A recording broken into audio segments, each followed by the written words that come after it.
आज हम भगवत गीता के एक बहुत ही पावरफुल श्लोक को समझने की कोशिश करेंगे। एक ऐसा श्लोक जो एक ऐसे मॉरल क्राइसिस को दिखाता है जो हजारों साल पहले जितना रेलेवेंट था उतना ही आज भी है। चलिए इसमें और गहराई से उतरते हैं। हवा में एक अजीब सा तनाव है और दांव पर पूरा का पूरा साम्राज्य लगा है।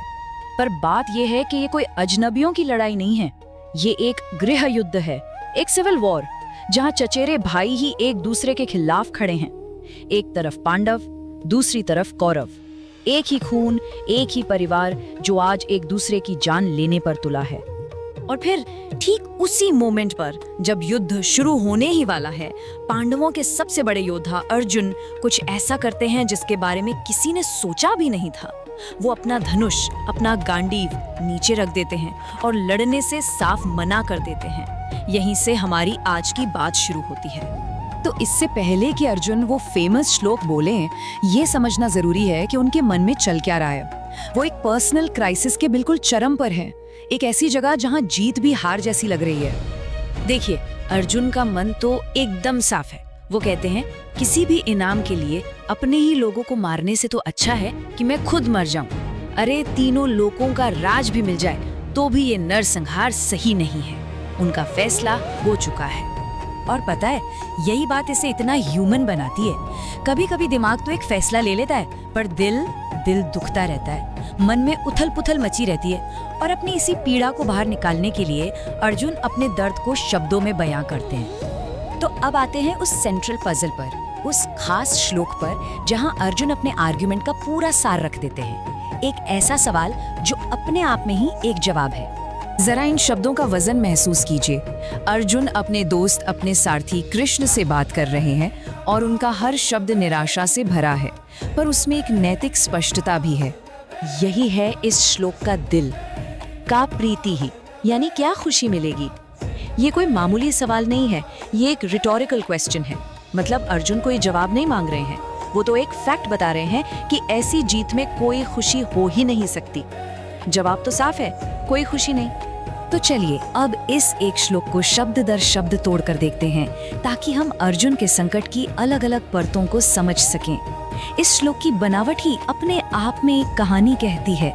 सबसे दिलचस्प बात यह है कि अर्जुन कृष्ण को जनार्दन कहकर बुलाते हैं। वो उस भगवान को पुकार रहे हैं जो कर्म और उसके फल को कंट्रोल करता है। ये दिखाता है कि अर्जुन सिर्फ इस जीवन के बारे में नहीं सोच रहे, वो मौत के बाद क्या होगा उसके आध्यात्मिक परिणामों को लेकर परेशान है। ये लड़ाई सिर्फ जमीन का टुकड़ा जीतने के लिए नहीं है, ये आत्मा पर लगने वाले दाग के बारे में है।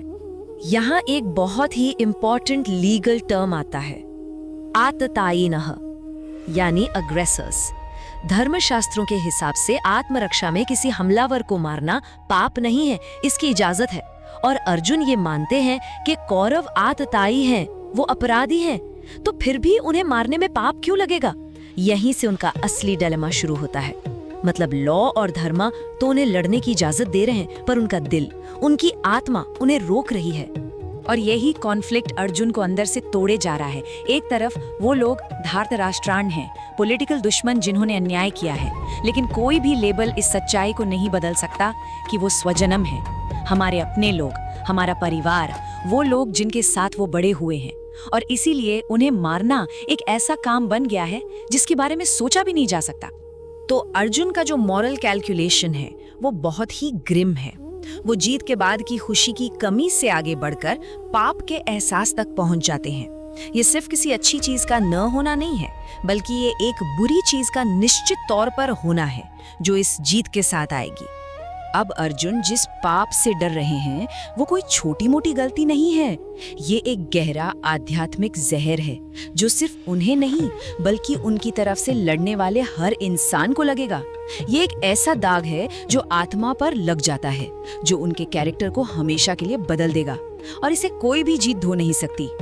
और ये एक बहुत इंपॉर्टेंट पॉइंट है, अर्जुन सिर्फ अपने लिए नहीं बोल रहे, वो मैं शब्द का इस्तेमाल नहीं कर रहे, बल्कि हम कह रहे हैं। वो अपने भाइयों, अपने परिवार, अपनी पूरी पीढ़ी की तरफ से बोल रहे हैं। इस फैसले का बोझ और इसका नतीजा सबका होगा। तो चलिए अब जरा एक स्टेप बैक लेते हैं और देखते हैं कि कैसे अर्जुन की ये सदियों पुरानी दुविधा आज भी संघर्ष, नैतिकता और जीत को लेकर उठने वाले सवालों से जुड़ी हुई है। तो टेक अवे क्या है? ये श्लोक हमें सिखाता है कि हर जीत जीत नहीं होती।